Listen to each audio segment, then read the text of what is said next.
that preview slayed us. We were not ready. For episode 8, it's gonna be fire. Episode 8 and 9. Let's just say that 8 and 9. Like the second half of episode 8 and the first half of episode 9. Fire. Because you know they're gonna leave us on a cliffhanger. Yeah. Okay, so here's the deal. So when we did the reaction, we hadn't watched an extended preview at all. So there were things that we were picking up and we're like, oh snap. And that's why we're like, oh, let's just do another video that talks about this. But then you guys let us know about the extended preview. We watched that and we're like, oh, so all of our things that we were gonna say was already answered. Yeah. So, but what we do want to talk about, since we're pretty sure that the preview, there was really no like questions to be answered or anything like per se. So we just want to throw things out there that we thought was really cool about the preview. Yes, and that we noticed. Yes, that could have potential like more implications, and that we're so looking forward to seeing. Yeah. So first thing is, as the newly elected president of the Towa fan club.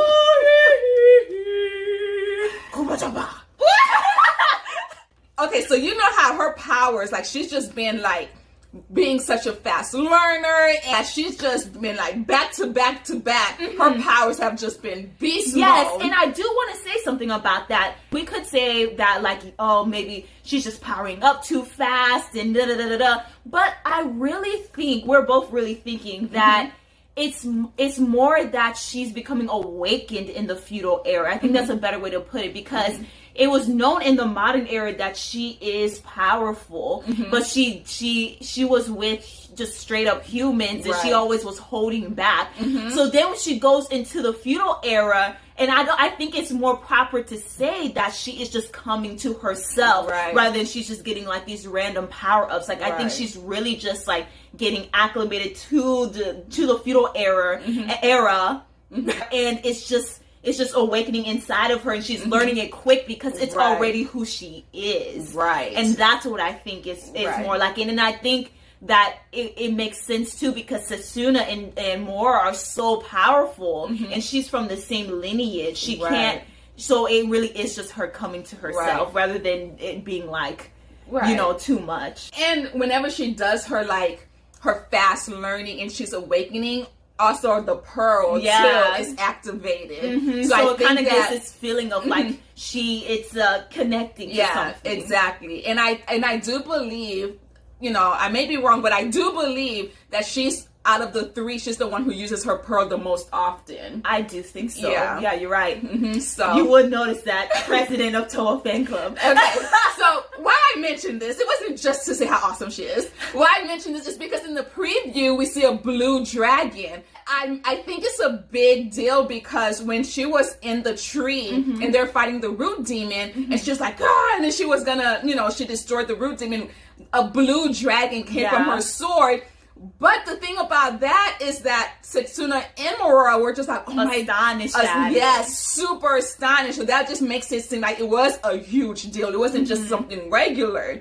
So I put that in the bank. I was like, oh, that's cool. Yeah. And then, so now the dragon is back. The dragon's back. It's like, here I am. Yes, and it was wrapped around her demon sword, basically. So I just feel like that's really interesting. So I think now we're about to see even more beast mode power in the next episode. Yeah, for sure. That I'm so excited about. And I'm pretty sure that thing that she's beating is Kyuki in her like more demon form. Yeah, in her full demon form. You're thinking that she's going to actually defeat her. Yes, I think that there's going to be some type of connection with this blue dragon. I'm not going to say the dragon's going to talk. Okay. No, it's not Dragon Ball Z. Oh my god.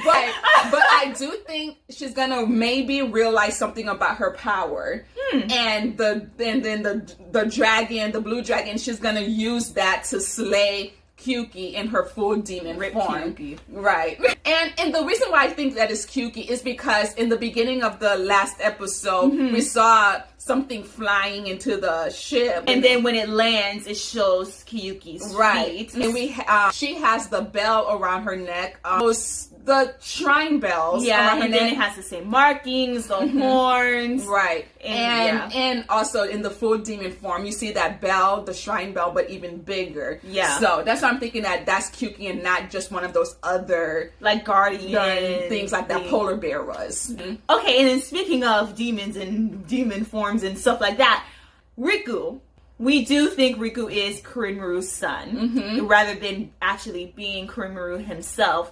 Yeah. Because you have this, this guy, he was on the ship. Well, you have Kurimaru on the ship. He eats his grapes. He's like, whatever. And then it shows, like, Riku in the tree doing the same exact thing. Almost like it's like a very, like, close relation. Like, not that they're close, but like the relationship between them is they're very, very similar. People. Very similar. And I just think it was more to show that is some type of familial connection. Yeah, because we noticed that it's the same hair color, same eye color.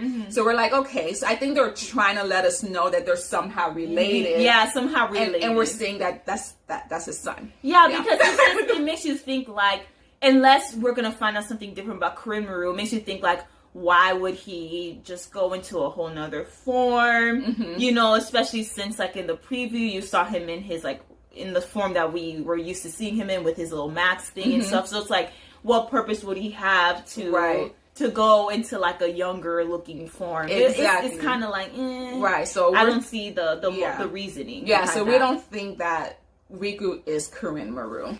And then the last thing that we wanted to mention was the final thing about the preview. Oh yeah, so I'm thinking that they're in some type of plane. And the reason why is because if you look into the background, you notice that there's a Torii passageway. So basically those things are notorious. Yeah, especially in Rumiko's works. Yes. And a lot of, my history is based on anime. So in a lot of those animes that I watch, those things are notorious for being passageways into other dimensions or realms. Right. Just everything. Exactly. And just in the Shinto religion in general, those things are just known that once you pass through, you're on sacred ground. So therefore, I'm just like, oh, they must be on another plane at this time. So, sacred ground, exactly. Huh? Sacred ground. So that's so interesting to me. Yes, Trikyo could be there because it's the spirit of the tree, supposedly. And it's a sacred tree, sacred ground. Exactly. And the point that they showed the butterfly hovering over the waters. Right. So it's just like they're there. They are there. What is about to transpire is definitely going to be a huge hint into like where all of the OG cast is, because they made a point to show Moroku again, making some kind of deal, giveaway, something with Jubi. It's really interesting. They're going to give us like they're either going to drop huge hints, or they might just like give us like something that will just tell us. Okay, so that's all that we were thinking, besides the things that they made very clear in the extended preview that like we're like, okay, well, there's no need to repeat that. So we're so excited for this. So we're thinking that most likely it's gonna leave us in a cliffhanger, because everyone's like, oh, we're so excited episode 8 is gonna answer all of our questions. Nobody's believing that anymore. So I am hopeful for episode 8/episode 9. Yes. To answer a lot of our questions. So to answer a lot of your questions, you say? You're still on that? Okay, 5 to reveal new things as we continue this journey. Yes, I like that. So beautiful, so enlightened. Yes. So anyway, that is all from us. Sisters, out.